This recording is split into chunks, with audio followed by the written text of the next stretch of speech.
Bienvenue sur le podcast numéro 4 d'Excuse My French. Aujourd'hui, on va parler un peu prévention blessure et rééducation, spécialement dans le CrossFit. Du coup, ce soir, on a un spécial guest, François, qui est kiné et qui va se présenter. Tu veux que je dise quoi? Tu l'as dit. Comment ça te présenter? Comment tu as commencé le CrossFit? Comment tu es venu à devenir kiné? Où est-ce que tu t'es formé? Je suis parti vivre en Espagne, j'ai commencé le CrossFit là-bas. Donc t'as commencé où? 2014, ouais. À Alicante, dans le sud de l'Espagne. Quelle boxe? Elche Stubar. Elche Stubar ça s'appelle? Elche Stubar. Ah, normal. Bien sûr, ils payaient pas. Bon, ils sont pas dénoncés, j'espère. Hein. Ils payaient pas la certif. Ah, ils payaient pas la. Non, ils étaient au début, c'était la première boxe affiliée de CrossFit d'Espagne. Ouais. Ils avaient ouvert à Madrid. Et ensuite, ils ont ouvert la deuxième, donc à Elche, à côté d'Alicante. D'accord. Et après, ils ont, pour économiser un peu d'argent, hein, bien sûr, ils ont arrêté de payer. Ouais, une fois qu'ils avaient leur clientèle bien. Une fois qu'il y avait la clientèle, ils ont arrêté de payer. D'accord. Chose qui est très bien, je trouve. Et voilà, j'ai commencé là-bas donc en 2014. Ouais. D'accord. Et tu as commencé parce que. Juste parce que. Déjà, tu es parti en Espagne faire ton école de kiné. Voilà. Pourquoi en Espagne? Parce que là-bas on peut travailler en même temps qu'on fait les études, chose qui est un petit peu plus compliquée en France, on peut travailler la nuit, etc. Il n'y a pas de problème avec les contrats. Ouais. Bon, pareil, j'espère que ça peut être écouté par la police. Par le fisc. Non, par le fisc. Donc là-bas on peut travailler la nuit, tu fais 40 heures, tu es payé au black à la fin de la soirée. Donc voilà, puis c'est moins cher pour tout. Les écoles en France, tu es obligé de passer un concours, donc tu perds rien. C'était pardon, parce que tu voulais pas passer le concours ou parce que ouais, j'avais pas envie de passer le concours, j'avais pas envie de partir dans les écoles qui étaient à Paris ou à Berck, dans des endroits qui me plaisaient pas. J'avais envie d'apprendre une nouvelle langue, je suis parti étudier là-bas parce que je préférais ça. Ouais. T'as appris espagnol là-bas? Je parlais déjà un petit peu et après j'ai peaufiné là-bas. Ouais. Ok, d'accord. Et t'as commencé le CrossFit pourquoi? Parce que. Genre, comment t'as découvert le CrossFit? Je faisais du MMA avant, et en fait, en bas de chez moi, enfin à côté de chez moi, il y avait une box de CrossFit. J'avais cherché un truc pour faire du MMA, j'ai débarqué dans un machin où le mec il se tapait dessus. Mais... C'était El Chest Bar? Non, juste. Il se tapait dessus quoi. Okay. Les mecs qui se tapaient dessus, ça m'a pas trop plu quoi, c'était vraiment différent de ce que j'avais pu connaître avant. Et donc du coup ouais, je suis allé là-bas, ça m'a plu, je me suis inscrit à ça, voilà. Il est chaud à la bagarre lui aussi. Ouais. C'est pas possible. Deux mecs chauds à la bagarre. D'ailleurs, vous une bière, moi je t'attrape à la sortie, toi. Hein. Ok. Du coup. Pareil pour moi aussi. Du coup, prochaine question, c'était quoi déjà? T'as fait combien d'années d'études? C'est comment le système en Espagne? Là-bas c'est 4 ans comme ici, hein. C'est tout pareil qu'ici. C'est 4 ans, c'est un petit peu différent au niveau des exigences, disons. C'est plus élevé? C'est plus élevé, ouais. Alors les écoles espagnoles ont pas bonne presse en France, mais en fait le niveau est meilleur qu'en France finalement. Alors, parce que le système pas cracher sur le système, mais non, juste même le système d'études, hein, je trouve que puisque là-bas on fait plus d'heures, il y a moins de vacances, au final on passe plus de temps à étudier. L'ambiance globale est quand même plus au travail qu'ici, je trouve. Alors après j'ai pas étudié ici, mais ce qu'on m'a raconté, voilà, là-bas je travaillais tout le temps, je faisais pas de soirée étudiante à me bourrer la gueule quoi. Et, le week-end je travaillais pour gagner ma vie et le reste de la semaine j'étais en cours. Et il faut que tu aies la moyenne dans toutes les matières tout le temps. Donc c'est pas comme ici où tu peux te vautrer dans un truc et avoir une bonne note dans une autre et tu compenses. Alors, ils veulent l'enlever en France. Ils veulent l'enlever ça en France. Ouais, ils veulent l'enlever en France. En France, tu peux être une merde dans un truc et après tu es une super note dans l'autre et ça compense. Donc c'est pas, c'est pas du tout représentatif du niveau de l'élève finalement. Il a une bonne moyenne, mais si le mec il a eu dans une matière qui sert à rien, genre la comptabilité, il a une bonne note et en anatomie il s'est vautré, il va quand même avoir son année alors qu'en Espagne c'est pas le cas.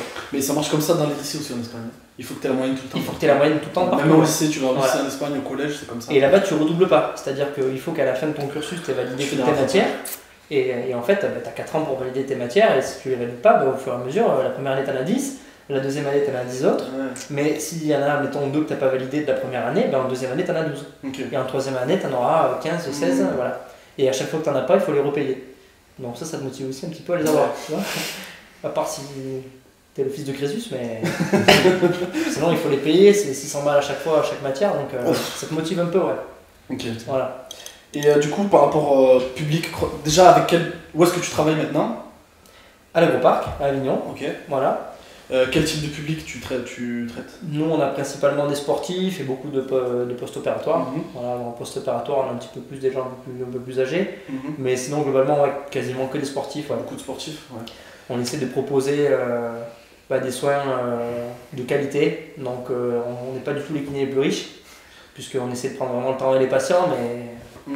T'as beaucoup de crossfitters du coup? Ouais, j'en ai pas mal. Ouais. La majorité, ouais. Alors, j'en ai pas beaucoup, sinon ça voudrait dire que le crossfit c'est dangereux. Mais...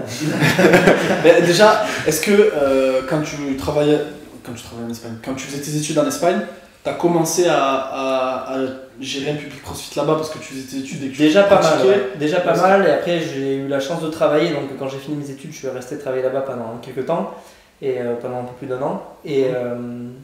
Et donc j'ai eu la chance de travailler dans une clinique où justement on traitait que des sportifs de très haut niveau, etc. Avec qui on avait des partenariats, des grands champions de planche à voile, de machin, des mecs vachement connus, les joueurs de foot du club de foot d'Elche, qui est en première division maintenant. Cette année c'est en première division. Ouais. Et il l'était, en fait ils l'ont perdu l'année dernière. Ouais. Et l'année encore avant, quand j'étais encore là-bas, ça fait pas longtemps, du coup je suis ici que depuis le mois de mai 2019. D'accord, ouais. Et donc là-bas on avait les mecs du club d'Elche. D'accord, de Elche.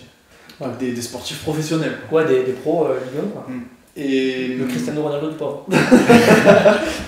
Elche, ouais, de toute façon Elche c'est la Liga, et la Liga c'est un des meilleurs championnats au monde, donc à partir de là les mecs dans le foot ils font partie des meilleurs, pas des meilleurs au monde mais d'Europe en tout cas. Mais du coup pour revenir au public CrossFit, quelle observation toi tu as sur les blessures qui reviennent plus souvent, et aussi l'œil que tu as toi de kiné pour des crossfitters qui sont blessés, qui veulent continuer à s'entraîner. Déjà les blessures qui reviennent le plus en crossfit que tu as observé toi? Je dirais que ce que j'ai le plus vu, ça va être les tendinopathies de la coiffe des rotateurs, ou des équilibres de l'épaule en fait, surtout des épaules. C'est très très fréquent. Après en numéro 2, je dirais tout ce qui est pareil, tendinopathie rotulienne. Ouais. Beaucoup, ouais. Même en tant que coach, moi, c'est ce que je vois le plus. Ouais, beaucoup de tendinopathie rotulienne. Et après, dans un troisième temps, je dirais tout ce qui est douleur lombaire, lombalgie chronique, type Idivine, etc. Ouais. Et comment t'abordes toi les traitements? Est-ce que tu conseilles de s'entraîner? On va commencer avec la tendinopathie et coiffe des rotateurs. Déjà expliquer qu'une tendinite ça n'existe pas. Ouais. Donc alors du coup je commence par quoi? Expliquer ce que je fais ou pas expliquer Explique que la tendinite, que ça n'existe pas déjà. La tendinite ça n'existe pas parce qu'en fait au sein du tendon il n'existe pas de molécules de l'inflammation, on va dire, donc il n'y a pas d'inflammation au sein du tendon. Ça va être autour du tendon qu'on va retrouver des signes inflammatoires, la présence de toutes les molécules de l'inflammation. Je ne vais pas trop de physiologie, mais en gros dans le tendon il n'y a pas d'inflammation, l'inflammation est autour. Le problème, ce qui est douloureux, ça va être le tendon lui-même, dans lequel il y a quand même des récepteurs sensitifs qui vont transmettre de la douleur. Du coup, on parle tu disais tout à l'heure tendinose. Tendinopathie, tendinose en fait, voilà. Parce que moi, quand j'étais en 3e année à la fac, j'avais une formation avec un kiné du sport, Hugo Vass, je sais pas si tu connais Montpellier. Et il me disait qu'il y avait deux types de tendinopathie, tendinose et un autre, je me souviens plus. Tu savais pas? T'en as plusieurs en fait. Ouais. Donc t'as tout ce qui est processus dégénératif, et t'as tous les processus, donc en gros le tendon il se détruit, il se détruit, t'as une dégradation de la qualité des fibres, ou alors t'as au contraire une hyperplasie si tu veux, du tendon, et une augmentation de la taille du tendon, une augmentation du nombre de fibres, donc un tendon qui va paraître plus épaissi, et ou avec présence de nodules ou calcification. Et justement la dégradation c'est dû à un déséquilibre anabolisme-catabolisme, qui est dû à souvent soit on va dire l'athlète il s'entraîne trop de volume par rapport à ce qu'il est capable de récupérer pendant longtemps. Mauvaise hydratation, mauvaise récupération des tissus. Mais il faut que ce soit chronique. C'est-à-dire qu'il faut que ces mauvaises habitudes soient chroniques pour que ça devienne dégénératif. Donc là on parle de processus chronique. Après dans le cas où c'est un patient qui a un processus aigu, on va dire, je sais pas, le mec il a fait je sais pas combien de tractions broken et il a les coudes qui sont marbrés, c'est parce qu'il en a trop fait quoi. Donc là, je veux dire là c'est sur le moment, il va se reposer un petit peu, ça va passer. Disons qu'aujourd'hui on pourra aborder je pense que de tout ce qui est problème chronique. Je pense que c'est le plus gros problème. Parce que le mec il a fait une compétition, il a mal là parce qu'il en a trop fait, il se repose un peu, ça passera et ça va pas forcément revenir. À moins qu'il ait une petite fissure sur un tendon, je sais pas, le mec, il a pris beaucoup de whey et beaucoup de créatine. Il a pris un peu du poids. Hein, et pendant le confinement, il a fait surtout les bras. Et après, il est parti courir 15 bornes, alors que la dernière fois qu'il avait couru, c'était pour aller à la communion. Le mec, il a une fissure au tendon d'Achille, il a le tendon d'Achille défoncé. Là, il a mal, et là, il faut entreprendre un processus de soins correct. C'est pour ça que dans l'entraînement, le concept de surcharge progressive, c'est important. Évidemment, même pour soigner une tendinopathie, j'ai envie de dire, justement, venons-en, on peut décaler sur ça. Les tendinopathies chroniques, que ce soit coiffe des rotateurs ou tendon rotulien, comment est-ce que toi tu traites et qu'est-ce que tu conseilles aux coachs qui coachent des athlètes qui ont ça ou aux athlètes?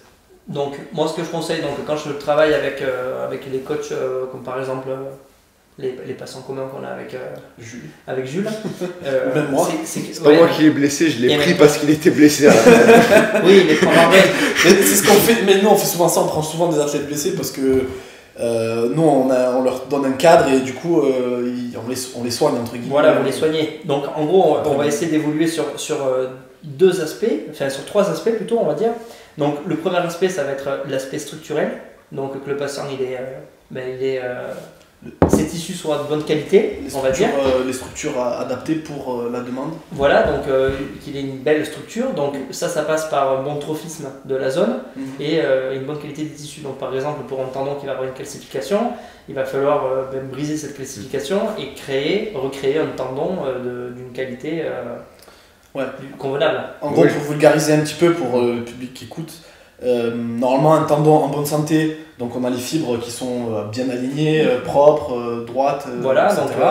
Et un tendon dégénératif ou remanié, il va apparaître épaissi, il va apparaître donc par exemple à l'échographie, on va pas voir des structures qui vont être belles, alignées, propres, on va voir un amas fibreux qui va être chaotique. Ça se compare un peu à une planche de bois, tu sais, des fois t'as les fibres des coups, t'es un nœud dans le bois, quoi. Voilà, c'est un petit peu ça. Donc, une calcification, tu vas bien la voir à l'échographie, ça va être net. Bon, après, par exemple, on avait notre coach d'haltéro, mon coach d'haltéro qui m'a appris. Il avait une calcification au tendon rotulien, il a été obligé de se faire opérer par exemple. Voilà, donc. Tu l'avais vu, le Zvetan. Ouais, on l'avait vu au cabinet, ouais.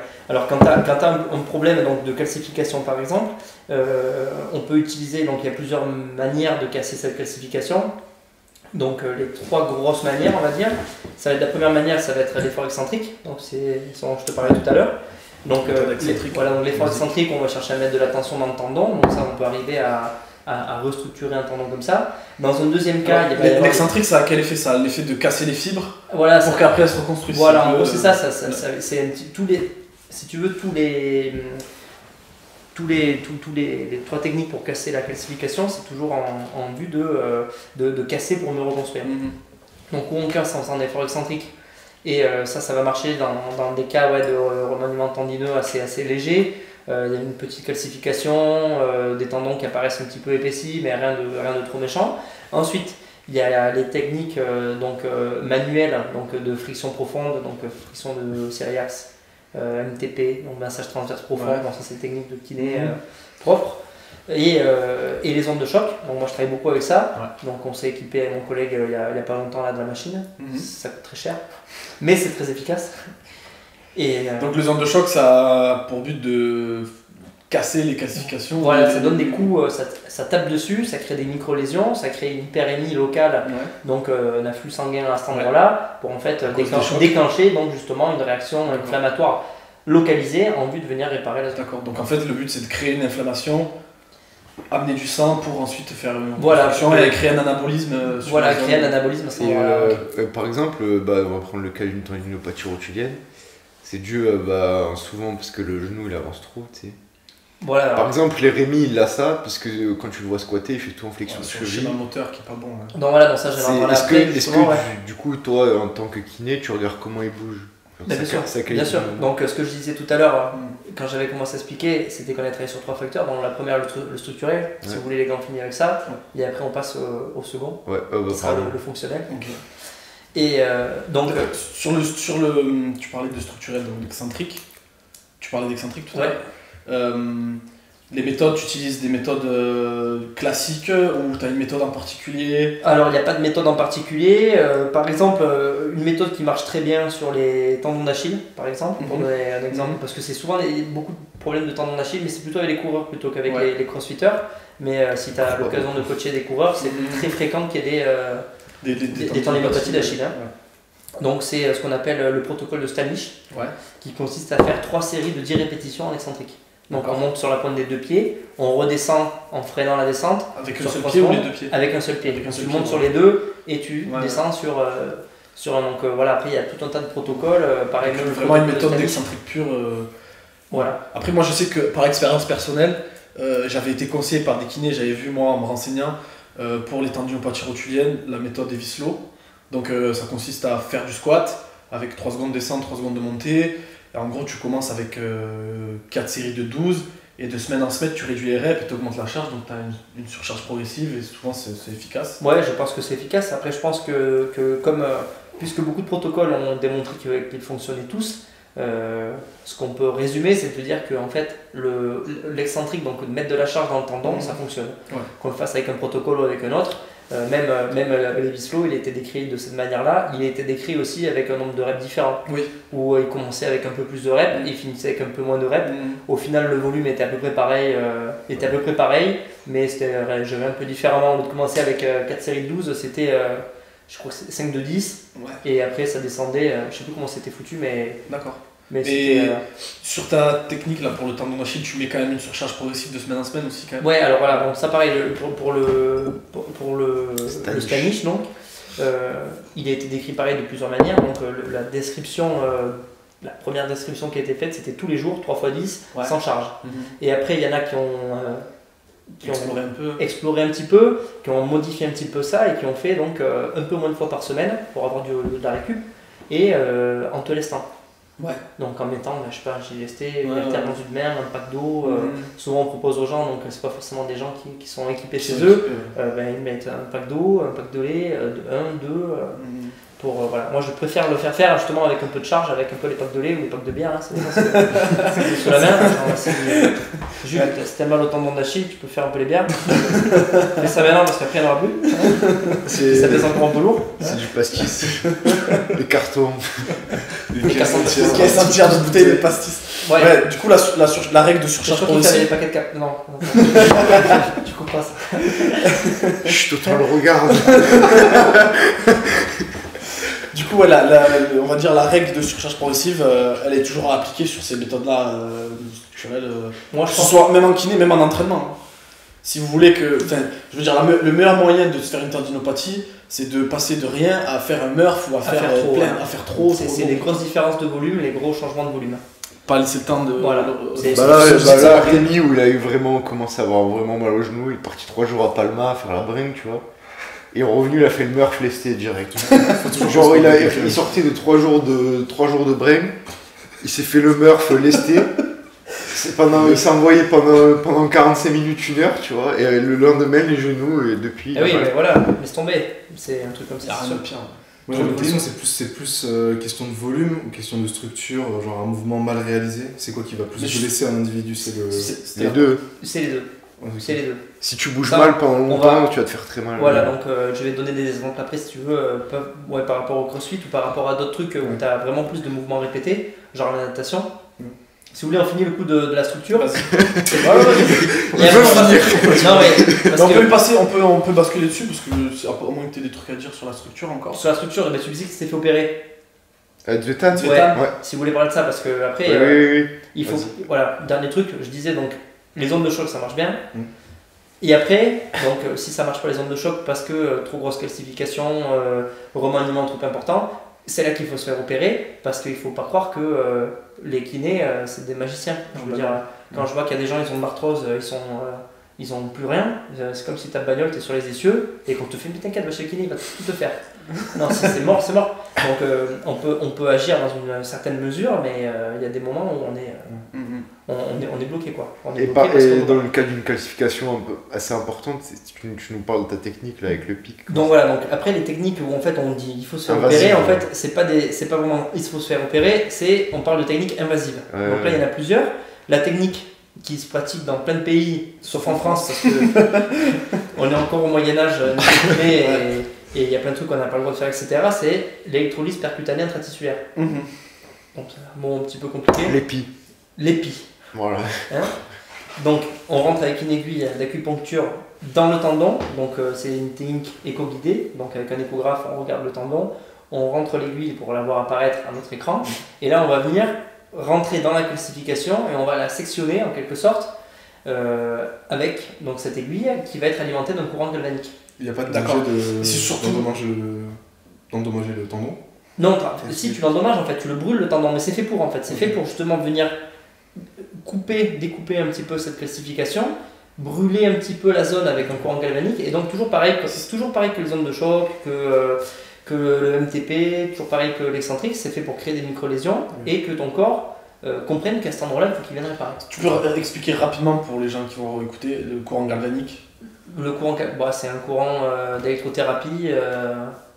Après, il est pratiqué ou à haute intensité ou à basse intensité. Donc, on va mettre la même dose de courant, si tu veux, dans un genou pour une calcification. Le but, c'est de créer l'inflammation. Voilà, le but, c'est de créer de l'inflammation. Après, si tu veux que je te parle de la phase montante du courant. Mais après, juste pour rappeler, parce que quand on dit aux gens créer de l'inflammation, parce que dans la tête des gens, l'inflammation, c'est forcément mauvais. Ce qu'il ne faut pas oublier, c'est que l'inflammation, physiologiquement, dans une blessure, elle sert à nettoyer la blessure et à donner le signal au système nerveux pour qu'après le système il y ait tout ce qu'il faut pour soigner la blessure. Ça, il faut le faire comprendre aux gens aussi. Voilà, que l'inflammation, c'est un processus physiologique normal qui est fait pour réparer la zone. Ce qu'on cherche à faire quand quelqu'un a trop d'inflammation, c'est à la contrôler. C'est-à-dire quand quelqu'un a une hernie discale, il va avoir une inflammation parce que le corps va chercher à venir réparer cette zone-là, mais ça va être très douloureux parce que ça va être très inflammé. Oui, du coup c'est pas très agréable et psychologiquement c'est dur à encaisser pour le... Donc voilà, donc dès qu'il y a une inflammation quelque part, c'est parce que tu as un problème et que ton corps veut réparer. Le problème c'est qu'il en fait trop, un petit peu comme quand tu as une réaction allergique, ton corps sécrète de l'histamine pour venir... tuer ce corps étranger, mais en fait la réaction est complètement exacerbée et donc tu gonfles de partout, tu peux avoir un œdème, etc. Mais le principe de base était de venir réparer. C'est pour ça que quand tu te blesses, moi toujours ce qu'on m'a dit quand j'ai fait les formations de kiné à la fac, etc., pas d'anti-inflammatoire les 48 premières heures. Exact, donc le processus de base de soins pour une lésion, enfin dans 90% des lésions musculo-tendineuses, c'est la méthode RICE, en anglais peut-être pour les plus bilingues d'entre nous. RICE. Donc R, I, Ice. Je l'utilise en anglais. Glace. Fait froid. C, compression. E, élévation. D'accord. Donc ça c'est pour les lésions type hématome. Tu te pètes un muscle, tu te pètes un tendon, tu as une tendinite, n'importe quoi, pendant 48 heures, tu te reposes, tu mets de la glace. Tu compresses. Tu compresses. Tu comprimes en fait. Ouais, c'est pas et tu élèves. Et tu surélèves pour vasculariser. Enfin, voilà, pour aider le drainage, pour aider le retour veineux en fait, parce que encore une fois, c'est ton sang qui va venir. D'ailleurs, c'est une des premières règles de l'ostéopathie. Tout corps a la capacité de se soigner. Et pour qu'il se soigne, il faut qu'il ait une irrigation correcte. Une irrigation correcte en sang. Un bon trophisme, en fait. Et c'est pour ça qu'il faut toujours avoir, pour éviter les tendinopathies, ce qu'on cherche à avoir, c'est toujours un équilibre anabolisme-catabolisme. Et donc c'est pour ça qu'on parlait de pas surcharge progressive et pas faire trop d'un coup, etc. Et du coup, on en était sur et du coup, on peut parler de l'occlusion aussi.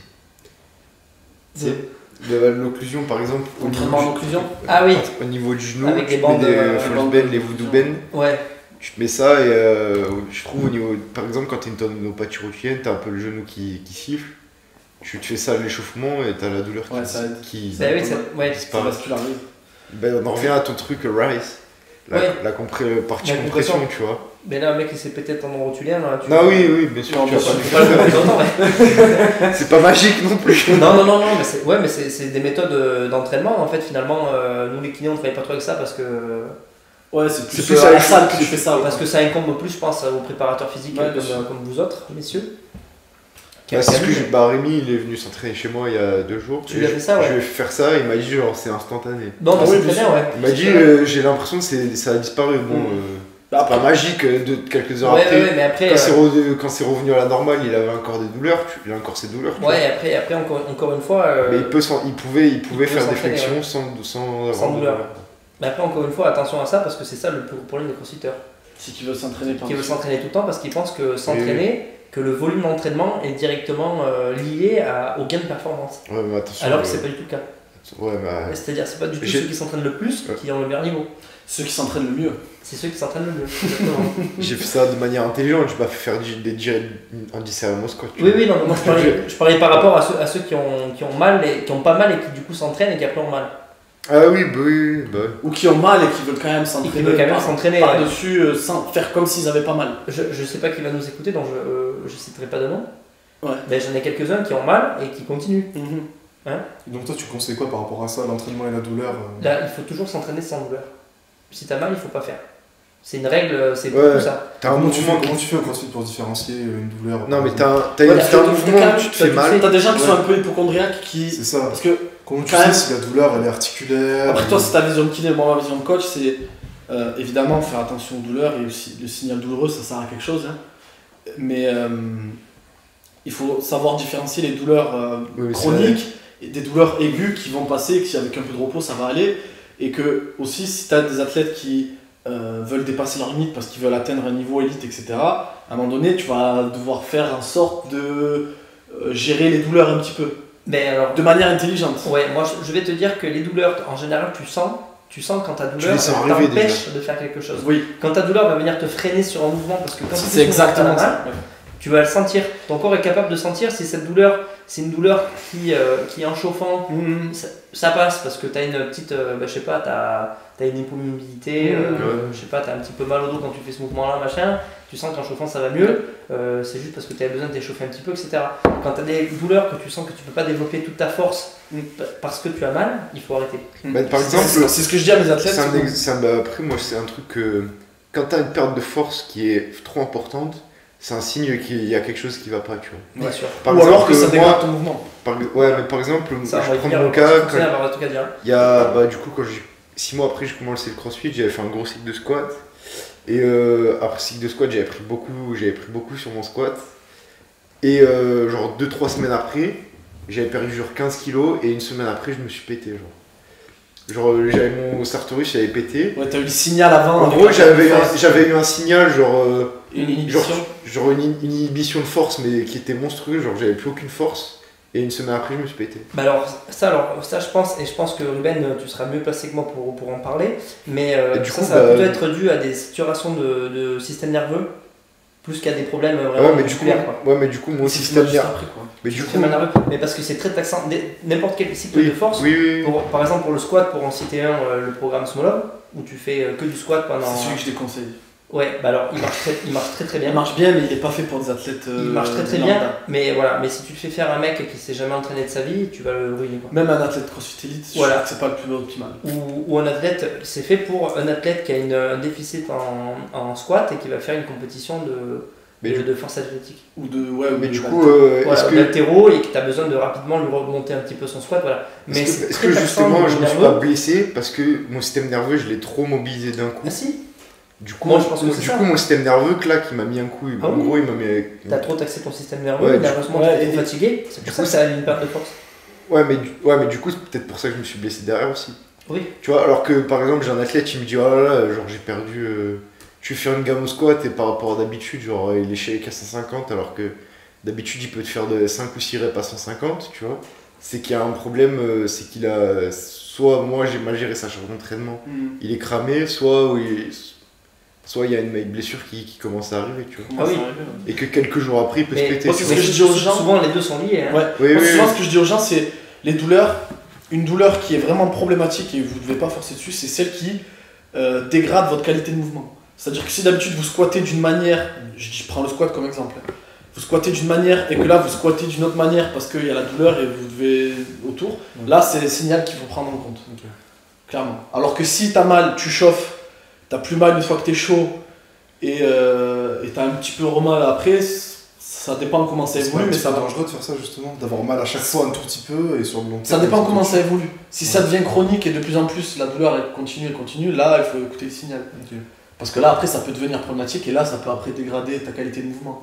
Mais en fait il y a plusieurs types de douleurs et il y en a certaines, elles font partie de la vie aussi les douleurs. Enfin je veux dire dans notre société occidentale souvent on l'évite, alors que dans d'autres sociétés, je prends l'exemple des Russes, eux par exemple ils apprennent à vivre avec la douleur, à la supporter, etc. Bon après c'est culturel hein, mais je trouve aussi que dans notre société occidentale on est un petit peu trop, alors évidemment, un petit peu trop, on essaie d'éviter un peu trop, on la prend comme quelque chose de vraiment mauvais.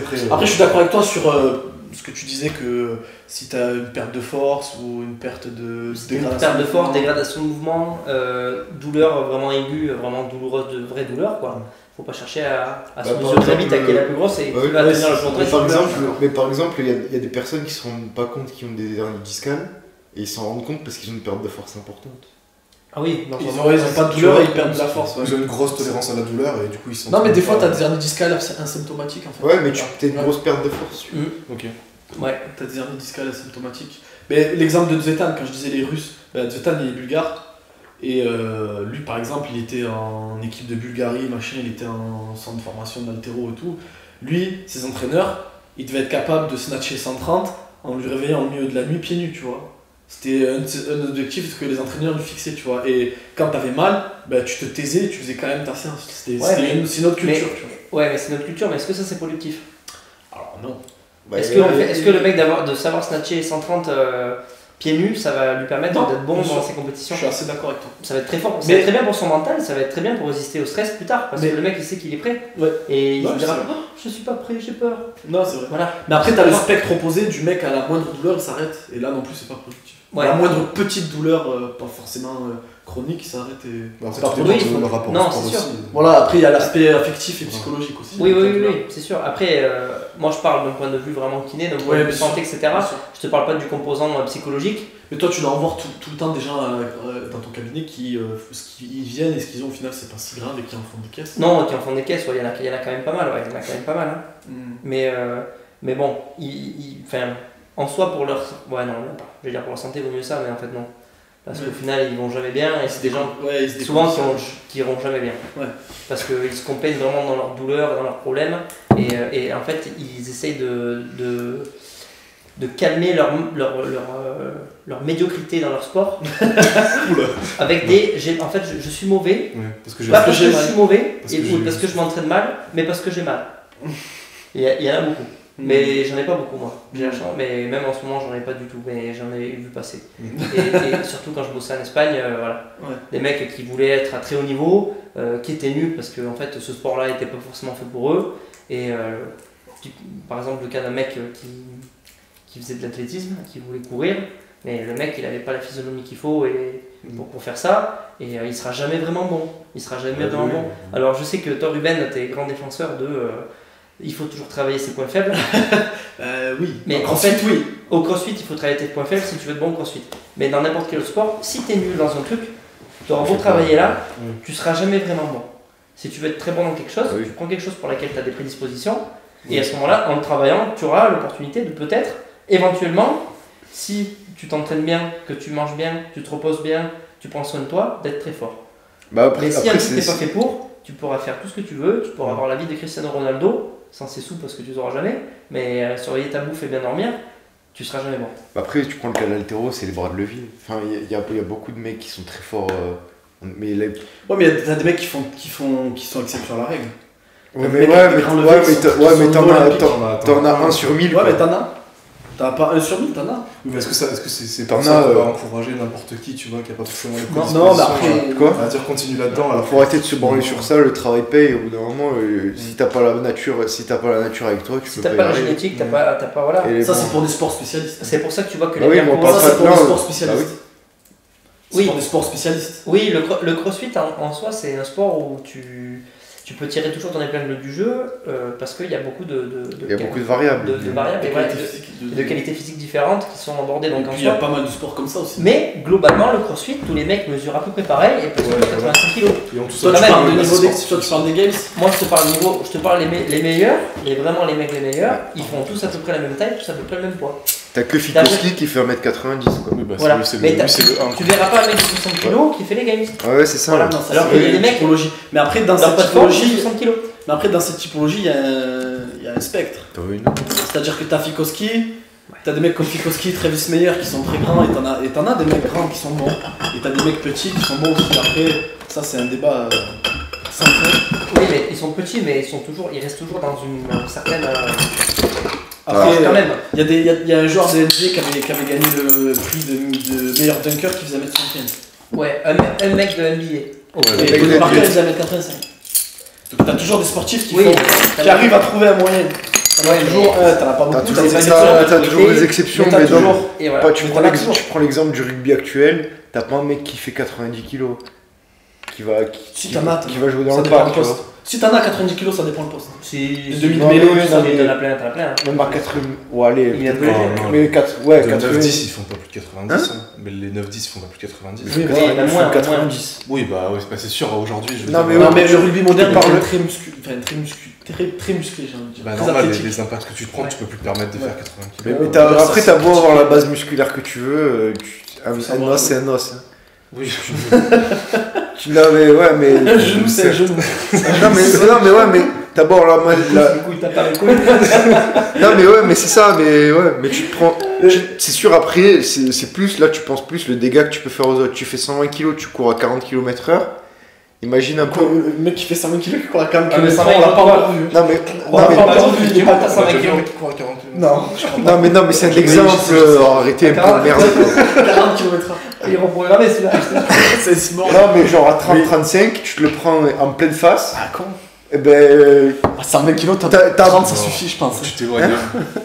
Bah ouais, mais. C'est sûr que le rugbyman qui va plus vite que la voiture de Ruben, c'est sûr que la photo. Non mais tu vois, t'as beau faire la muscu que tu veux, tu te le prends dans la tronche, bah tu le sens passer. Avoir de la caisse et avoir de l'épaisseur, ça te protège quand même un peu, rien que dans ce que tu vas pouvoir mettre en opposition quand il arrive. Si tu regardes les rugbyman actuels, c'est quand même très très athlétique. Il y a une étude qui est sortie, ils sont vraiment, il y a beaucoup plus de blessures que je vous la sortirai. Ouais, je la sortirai. Parce que ça devient de plus en plus physique. Entre les années 90 et 2010, le rugbyman moyen a pris 13 kilos au niveau élite. T'imagines? Mais en moyen, et en vitesse max? Oh là là, je sais pas gros. T'imagines? Bah ouais, mais faut prendre ce facteur. Si tu prends l'énergie cinétique, l'énergie mécanique, le mec, tu te le prends en pleine. Tu prends l'énergie mécanique, et ben c'est pas la même. Si tu augmentes sa masse, sa vitesse, tu te le prends, tu te fais défoncer. Pour recentrer le débat, on s'est un peu éloigné. Du coup, au niveau fonctionnel, donc on avait le structurel sur les tendons de blessure. La structure elle est en bon état, le tendon n'est pas collé, le tendon a une belle structure, a de belles fibres, etc. Et après, le plus important, c'est le côté fonctionnel. Donc, quand je parle de côté fonctionnel, je parle principalement de biomécanique. Oui. Donc, le mouvement correct, en gros. Donc, si j'extrapole un petit peu, la bonne technique. Donc, c'est très fréquent qu'on voit des mouvements dégueulasses. En crossfit, en muscu, en tout ce que tu veux, tous les exercices de renforcement qui peuvent être faits, d'haltérophilie, etc., où la technique n'est pas correcte. Et elle n'est pas correcte non seulement techniquement pour le geste réalisé, mais la biomécanique corporelle toute simple est pas correcte non plus. Mais par exemple, est-ce que par exemple en crossfit, moi je pense que ceux qui ont des trucs tendinopathie au coffre des rotateurs par exemple, c'est parce qu'ils travaillent toujours dans le même pattern de mouvement. Ah oui, ils travaillent toujours mal parce que... Tu travailles tout le temps en overhead, poussée overhead, la seule poussée que tu fais au vertical, c'est quand tu fais un burpees. Oui. Tu vois, par exemple. Mais ça peut être un exemple. Ouais. Ça peut être un exemple, mais ça va être plutôt parce que il y a un gros déficit déjà sur les personnes qui ne savent pas faire bouger leur omoplate. Oui aussi. Oui, mais du coup, au niveau de la dynamique scapulo-thoracique. Du coup, j'en viens là, tu vois. Cette capacité, tu vois, tu fais des scap push-up, et ben il y en a, ils sont incapables de le faire. Ouais, bien sûr, parce qu'ils n'ont aucune connaissance corporelle et ils sont incapables de bouger leur omoplate. Et des fois, ça peut être des athlètes de très bon niveau. Hein. Ah oui, c'est le cas aussi pour des athlètes de très bon niveau qui n'ont pas de la conscience corporelle. Parce qu'il faut le dire aussi, souvent les tendinopathie, coiffe de rotateur, c'est pas le problème, il vient pas de la gléno-humérale. Il vient de l'articulation scapulo-thoracique qui il vient de la scapulo-thoracique qui bouge pas bien, et qui bouge pas bien parce que la personne ne sait pas la faire bouger, et parce qu'elle n'a pas la musculature adéquate pour la faire bouger correctement non plus. Donc il faut à la fois que la personne ait un schéma moteur où elle est capable de bouger son omoplate correctement, donc que le mouvement de la gléno-humérale et de l'homothoracique se fasse de manière synchronisée et avec une biomécanique correcte. En fait, on parle de rythme scapulaire. Oui, c'est ça. D'accord. Et juste pour dire aux gens, excuse-moi, mais la scapula, donc l'omoplate, elle bouge en 3 dimensions. Elle bouge vers le haut, vers le bas, vers l'avant, vers l'arrière.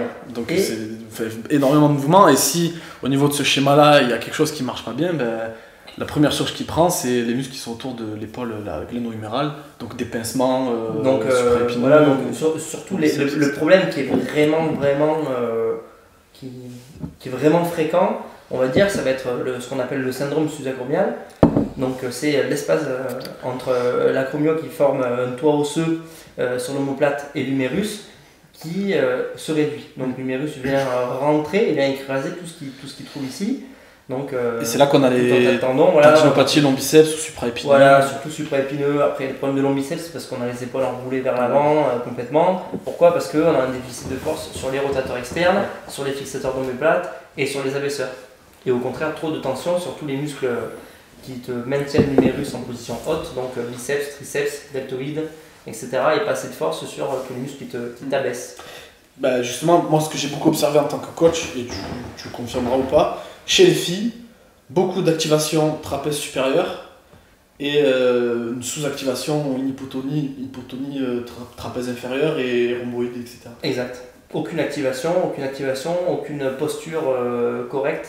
Déjà, aucune conscience du mouvement, de 1. Et de 2, très mauvaise activation musculaire générale.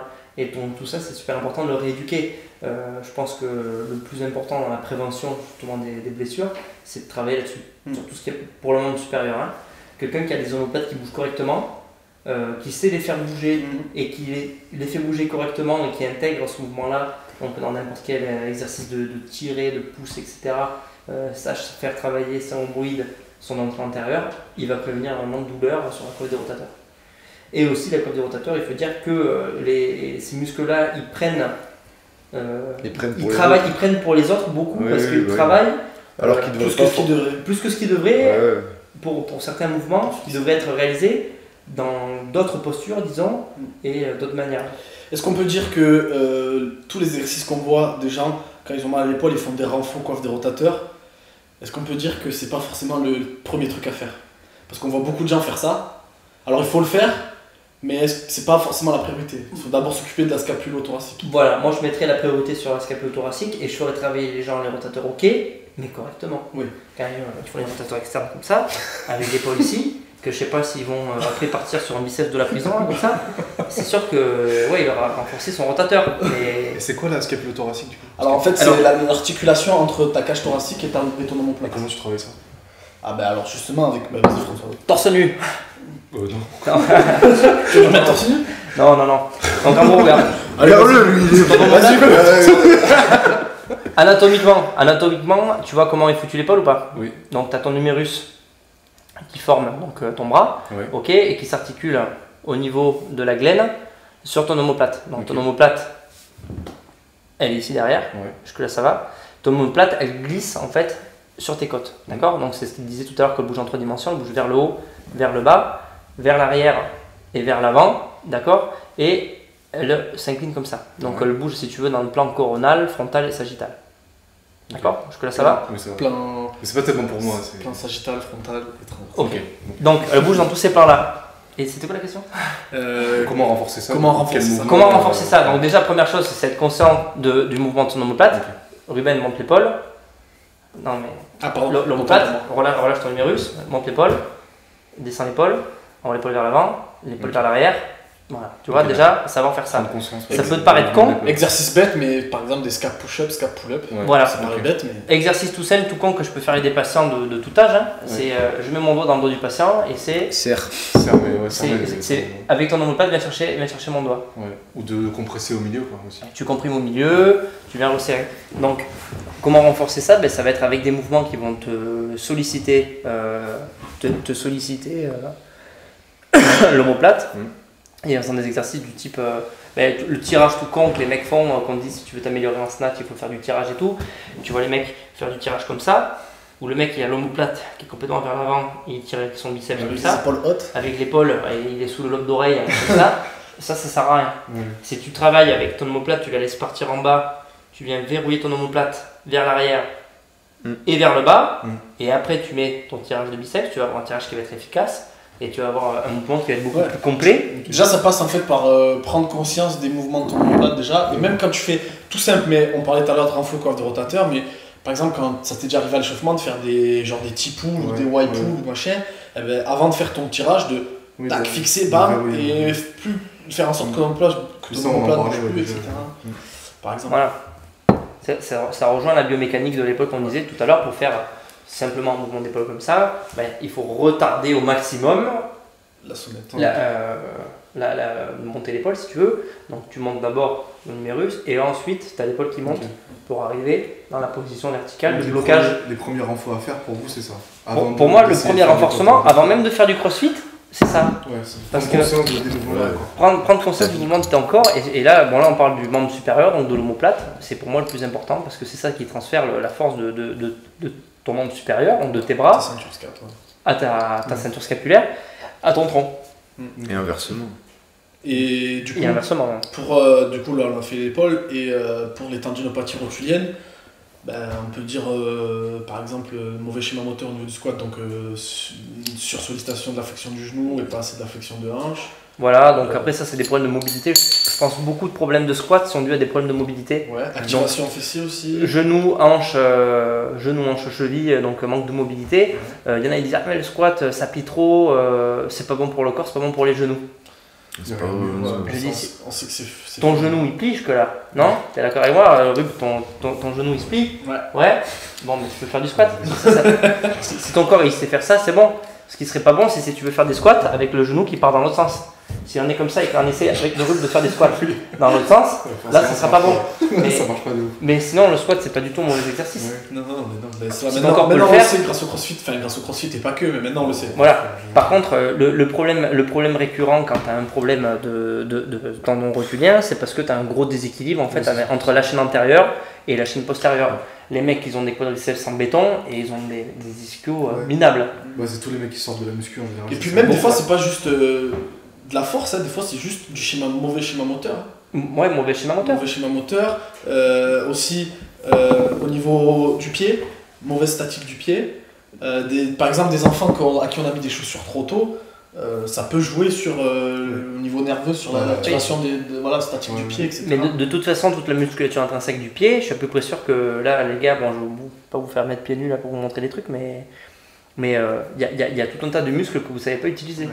Donc, moi, je fais faire ça quand je fais des movement screen à mes athlètes, ils se mettent debout, je leur demande de faire extension orteil, extension des petits doigts, et après faire la même chose en position de squat. Et il y en a beaucoup qui n'arrivent pas.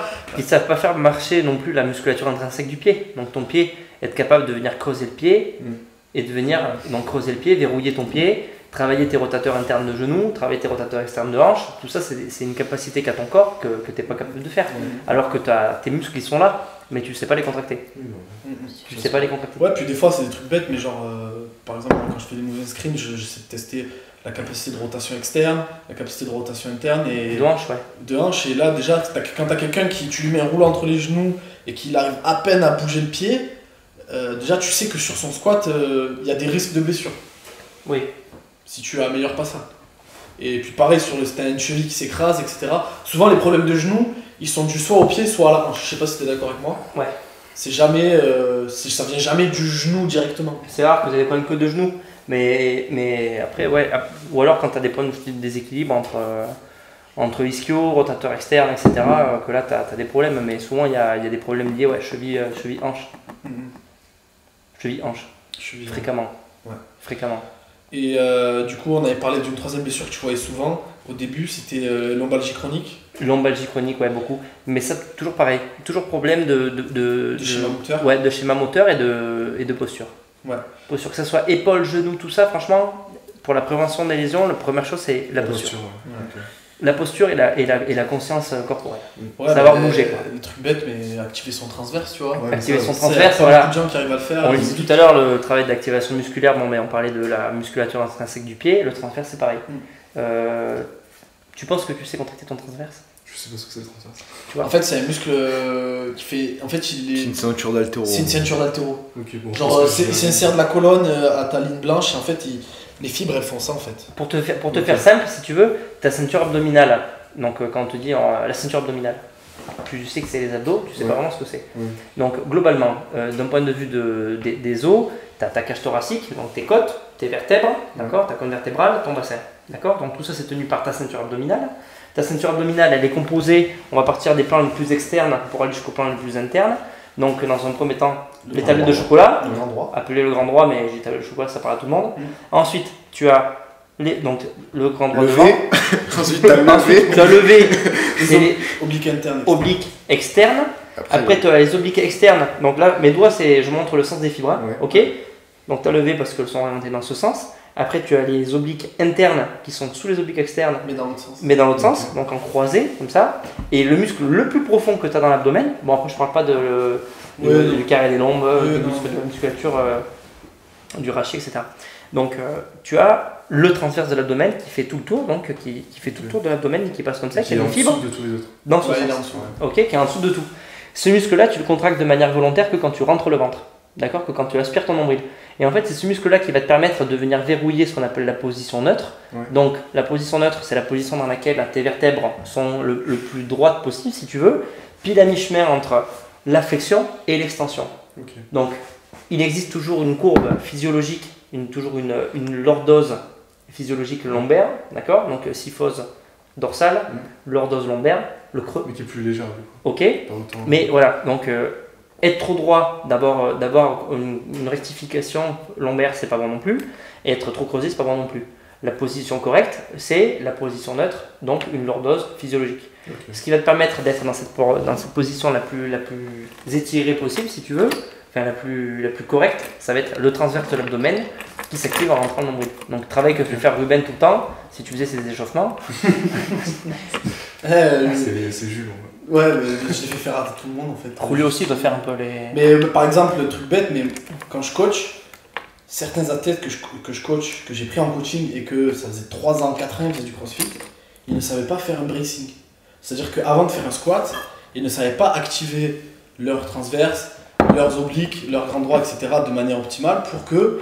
Parce qu'en fait, les lombalgies chroniques, c'est des micro-mouvements lombosacrales au final. Oui, c'est des micro-mouvements. Parce qu'il n'y a pas les bons recrutements pour que ça ne bouge pas. Voilà. Et votre colonne, quand elle bouge, en fait, le problème de la colonne, c'est pas que.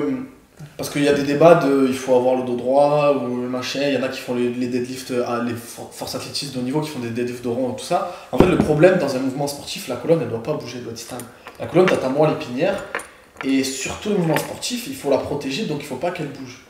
Et quand tu regardes naturel. Quand tu regardes en force athlétique, c'est dos rond, mais c'est plus qu'une protraction des épaules. Ouais, c'est plus. Ouais, c'est pas le rachis qui s'arrondit, mais c'est une protraction des épaules. Mais on dirait qu'ils sont ronds. Si tu fais ça, t'as l'impression que je suis dos rond, mais ma colonne vertébrale, elle a pas bougé. T'en as certains, ils sont un peu dos rond, mais sur tout le mouvement, il y a 300 kg, mais ça bouge pas un poil. Mais quand tu regardes les mecs qui sont très forts au deadlift, on dirait des Quasimodo. Ouais.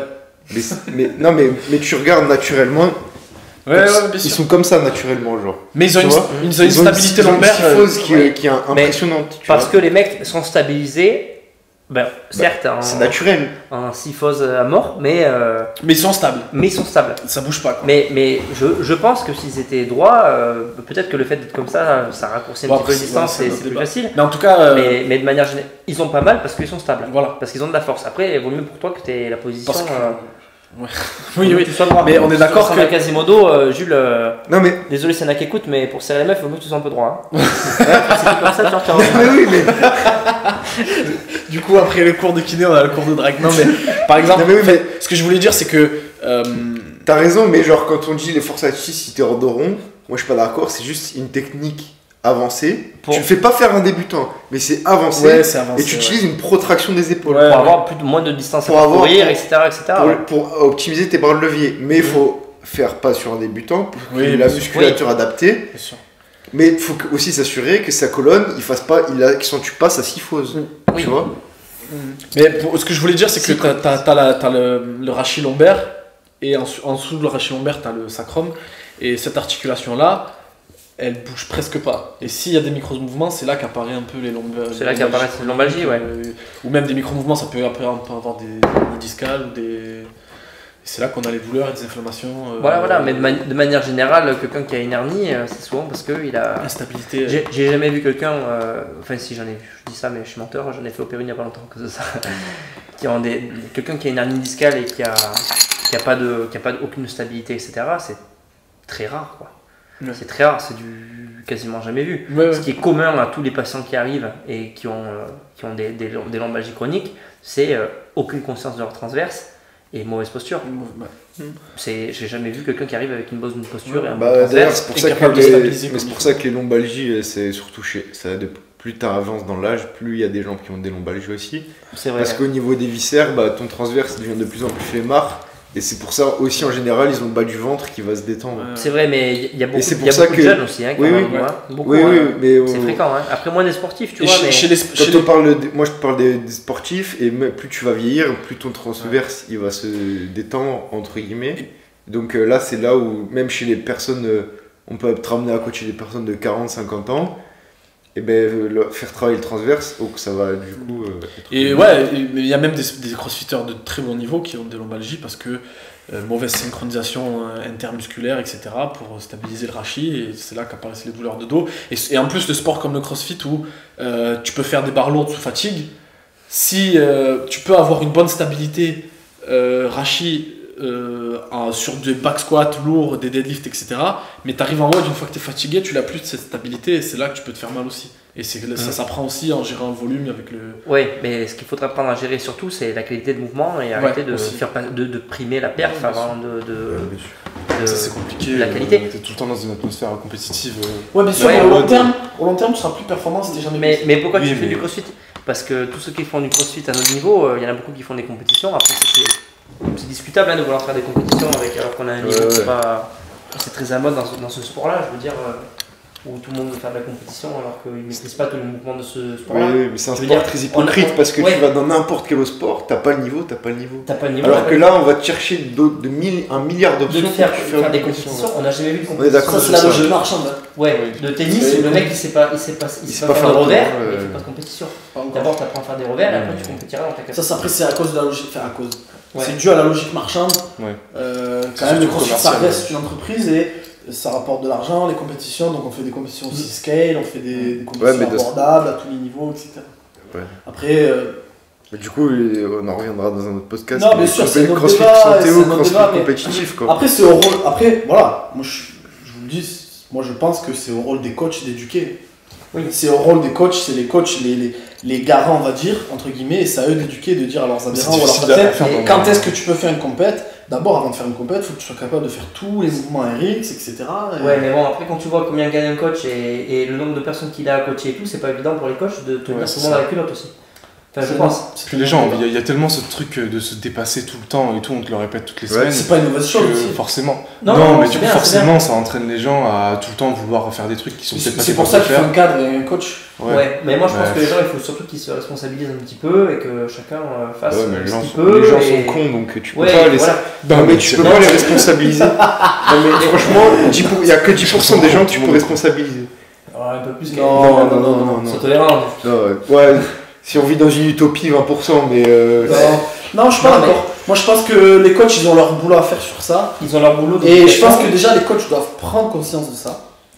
Et parce que tu as des coachs, on va dire, par ego ou pas, je sais pas, ils ont envie que beaucoup d'adhérents de leur box fassent des compètes pour que leur box ait une bonne image, etc. C'est des fois pas le bon choix. D'abord, faites en sorte que les adhérents qui veulent faire des compètes, ils bougent bien. Une fois qu'ils bougent bien, ils pourront faire des compètes. Et là... C'est dur d'aller voir quelqu'un qui te paye un abonnement tous les mois et lui dire bah non, là tu vas encore attendre un an avant de faire. Mais il y a une manière de le faire. Il faut lui expliquer, lui faire comprendre les choses. Quand t'as un adhérent qui vient te dire pourquoi on fait ça et pas ça, Si t'es coach et que tu fais bien ton travail, tu sauras lui expliquer pourquoi il fait ça et pourquoi il fait pas ça. Et tu lui diras avec de l'aplomb, on ne met pas la charrue avant les bœufs. Il comprendra pourquoi. Si ça va le faire, il va plus faire de compétition.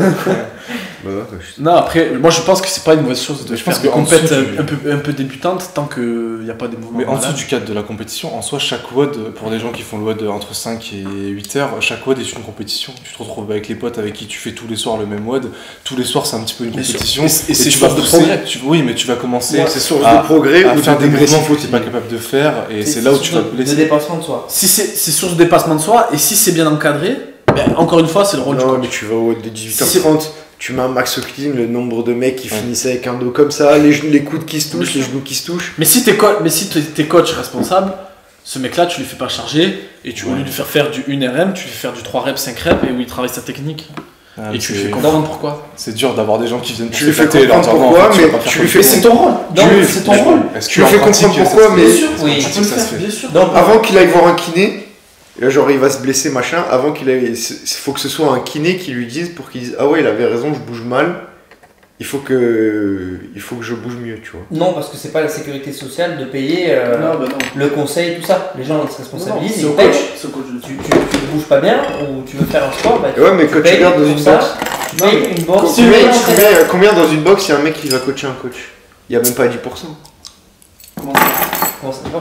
Dans une box, combien il y en a qui payent un coach personnel pour apprendre à bouger? Mais pas assez. Voilà, on est d'accord. Ouais. Pas assez. Enfin, je trouve pas assez. Non, bien sûr. Tu vois, dans une box, t'as 10%. Tu vois? Ouais. T'as 10% et le reste, c'est le truc qu'on peut en parler des heures, mais tu vas au Canada, comme lui il est au Canada. Il dit bah ouais, tu vas dans une salle, t'as la moitié, ils ont leur coach perso pour apprendre à bouger, tu vois. Oui, c'est sûr. Après, même au Canada, t'en avais qui. Mais oui, mais t'en as qui coûtaient rien. Mais partout, c'est moi je pense quand même c'est au rôle du coach d'éduquer. Et c'est dès qu'un mec vient dans ta box et qui vient pour commencer le CrossFit, c'est toi dès les débuts, c'est au coach dès le début de faire comprendre que d'abord la mécanique toujours, ensuite il faut que cette mécanique elle soit consistante et constante pour ensuite commencer à charger. Si le coach il lâche un peu du lait, il fait charger trop tôt, etc., forcément l'adhérent il va suivre le coach. Si le coach il dit vas-y charge plus alors la technique elle est pas au top, ben l'adhérent il va dire ah ouais je peux charger plus. Le coach il a quand même une figure d'autorité dans la boxe, ça ne peut pas dire le contraire. Mais c'est clair, mais est-ce qu'après il l'utilise à bon escient Voilà, après ça c'est un autre débat, c'est pour ça que moi je dis il faut professionnaliser plus les coachs, etc. Il y en a qui utilisent pour... Et il faut plus professionnaliser les coachs, mais ça c'est un autre débat, après c'est une autre sorte de kiné, mais il faudrait aussi plus de communication kiné, préparateur physique ou coach. Oui, mais nous on le fait, ça va. Oui. On s'appelle avec Jérôme. C'est vrai. Non, mais oui, parce qu'on travaille main dans la main. Moi, c'est ce que je dis beaucoup à mes patients. Je veux dire, nous, on est quand même remboursé une misère par la sécurité sociale. Je veux dire qu'ils nous remboursent 16 euros qui tombent dans ma poche une fois qu'on a tout payé. Il me reste 7 euros. Quoi. Donc, 7 euros, je peux pas faire le coaching privé à mon patient. Quoi. Non. C'est au coach de le faire. Voilà, donc nous on prend une demi-heure par patient pour s'occuper d'eux, etc. Donc je trouve ça bien que moi je m'occupe de faire la thérapie manuelle, tout ce que fait par Ruben, et que toi tu fasses tout ce qui est la partie rééducation. Et il faut qu'il y ait de plus en plus de coachs qui soient capables de le faire. Enfin, je dis rééducation, je dis pas rééducation, en fait je dis réathlétisation. Ouais. Donc toute la partie, justement, quelqu'un qui a une tendinopathie rotulienne par exemple, moi je vais lui faire ses syndromes de choc, etc. Je vais travailler manuellement les tissus, et toi tu t'occuperas de lui faire son protocole excentrique, etc. D'organiser son entraînement autour de la blessure. Voilà, et ses temps de repos, et ses temps de charge, etc. Et son protocole, j'en doute pas, sera bien mieux que ce que je peux faire moi, parce que c'est un protocole de préparateur physique. Mais t'es pas formé pour ça. Et pas de kiné. On n'est pas formé, nous, les kinés. Alors, moi je suis pas formé pour masser et faire des ondes de choc, comme toi t'es pas formé pour... Mais moi je suis pas formé, je peux pas te dire à quelqu'un, il faut faire une phase de une fois charge à tel moment. J'avais fait une vidéo, je sais pas si tu l'as vu, j'avais fait une vidéo sur les tendinopathies où j'expliquais un petit peu comment gérer quand t'es un athlète, comment t'entraîner quand t'as une tendinopathie, etc. Et j'avais des commentaires de kinés qui disaient bah non, le mieux c'est de consulter un professionnel.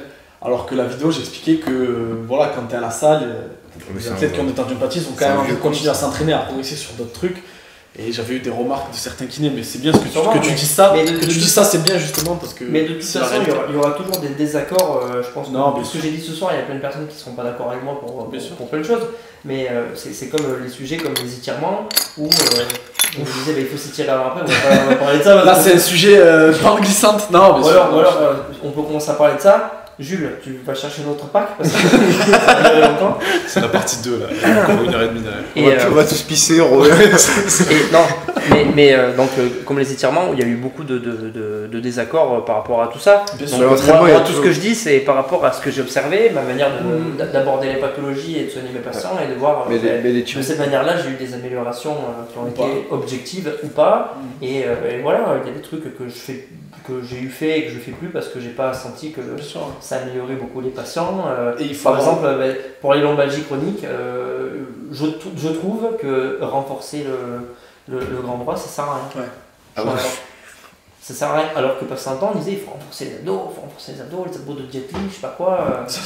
Ouais, non, mais si, parce qu'il y avait un truc Jet Li, abdos, Jet Li, en 1 minute sur internet, et tout le monde disait il faut faire ça. Mais parce qu'en fait, quand tu regardes le transverse et le grand droit, en général, ils agissent en synergie aussi. Ils agissent en synergie, mais. Enfin, le transverse, il agit en synergie de tous les muscles, et du coup, je pense, après la science avance, du coup, on se rend compte que c'est pas forcément le grand droit. Mais après, quand tu regardes un mouvement fonctionnel dans un mouvement, t'auras jamais le transverse qui va s'activer tout seul. Après, un des gros problèmes.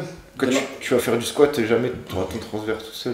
Mais tout seul, si. Moi, quand on va faire un squat, tu rentres de nombril, tu serres les abdos comme si tu allais prendre un coup de poing dans le ventre et tu descends dans ton squat. Ouais, mais il n'y a pas que ton transverse. T'as tes obliques qui vont rentrer. Oui, t'as ton grand droit aussi. Tu contractes en premier, enfin, ce que je contracte en premier, moi. Et oui, mais du coup, ils agissent en synergie, du coup. Oui, je suis d'accord.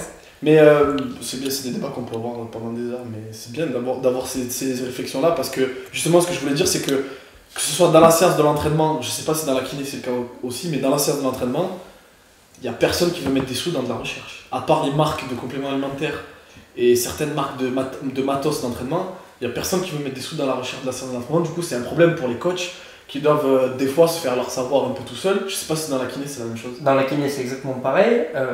D'ailleurs en France on est assez... Je suis pas d'accord, au niveau du coaching il faut aller chercher dans les autres pays, mais il faut parler anglais, ouais, mais comprendre bien l'anglais. sûr qu'il y a des études scientifiques, il y en a, tu vas sur PubMed, tu trouves des études dans la science d'entraînement, mais il n'y a pas autant d'argent.